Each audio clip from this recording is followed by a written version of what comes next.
Okay, now, you still have an equal sign in the center, and 1, 2 wings on this side equals 1, 2 wings on that side. Okay, now we're going to go in between the wings. Hold on 1/2 with this hand flat. Take your thumb, hold on to it like that. On this side, go between and flatten. Now, you can see the crease lines where we made our little squash folds on either end. You're going to fold on the crease line that's already there. You're not making a new crease here. What you're doing is taking this and doing that. Same thing here. Because remember, we have to keep it equal. Okay, like that. Turn it on the back. 2 more. Just fold on the crease line that's already there. This is where you'll start to have a problem if you went past the crease lines when you originally folded your swivel folds. Origami builds. One step builds on the next. Another way that it's very mathematical. Okay, it's almost done. All I want to do now is fold down the points. If you look, you'll see you have a big point in front and a big point in back. And inside you have 2 little points. We're going to ignore the little points while we're working with these 2 big ones. Just fold one down flat as far as the paper will allow you to go. Don't push it, but you want it to go all the way down like that. The paper is letting you get to right there. Okay, turn it over. Same thing on the back. Straight down like that. Okay, now go between the wings again. Same thing again. Turn it. You got 2 more big points. Fold them down.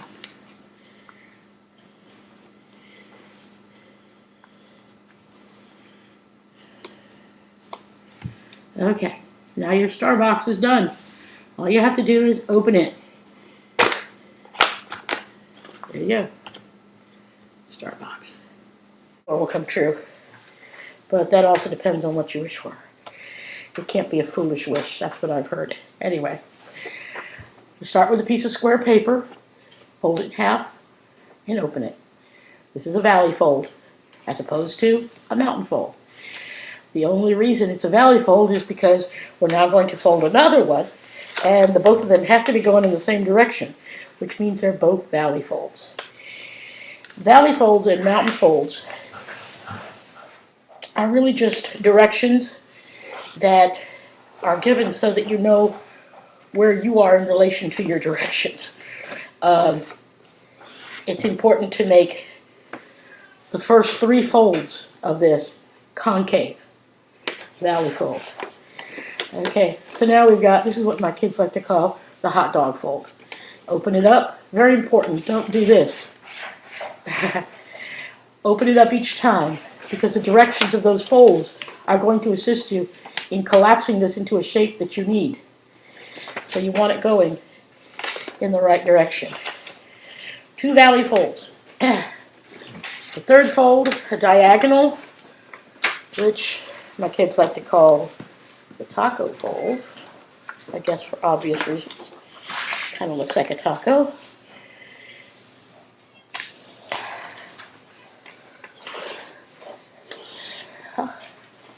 Still a valley fold. As you can see, everything is going in. Right? There are only 4 ways that you can fold square paper in half with 1 fold each time. These are 3 of them. The last fold, and this is why it's important to do 3 valleys, the last fold is a mountain fold, which means instead of going this way, it goes back like that. Okay. This is the mountain fold that we just folded. And convex goes out in the center. You just want to put this down right in front of you, like this.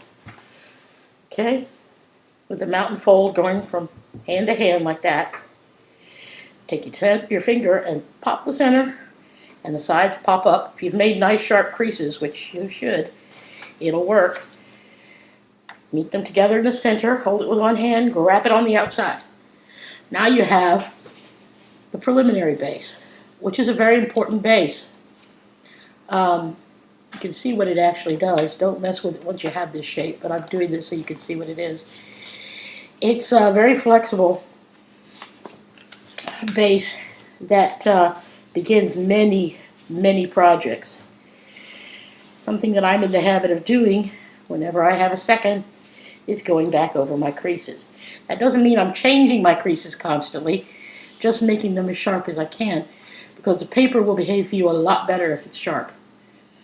Okay, now take a look at the preliminary base for a second.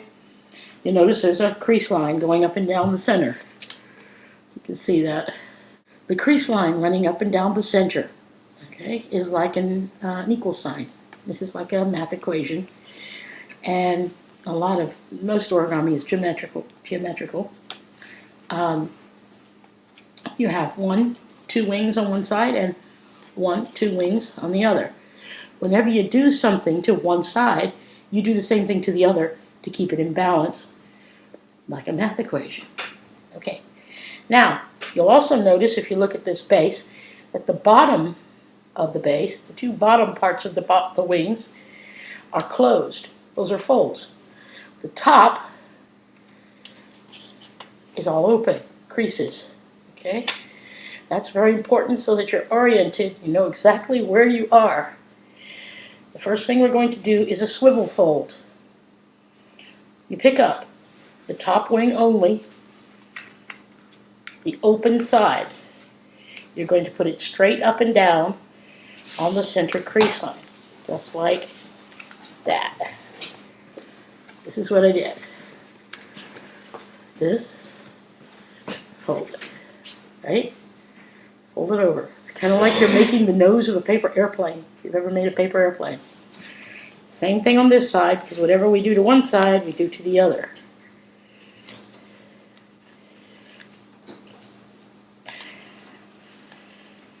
Okay.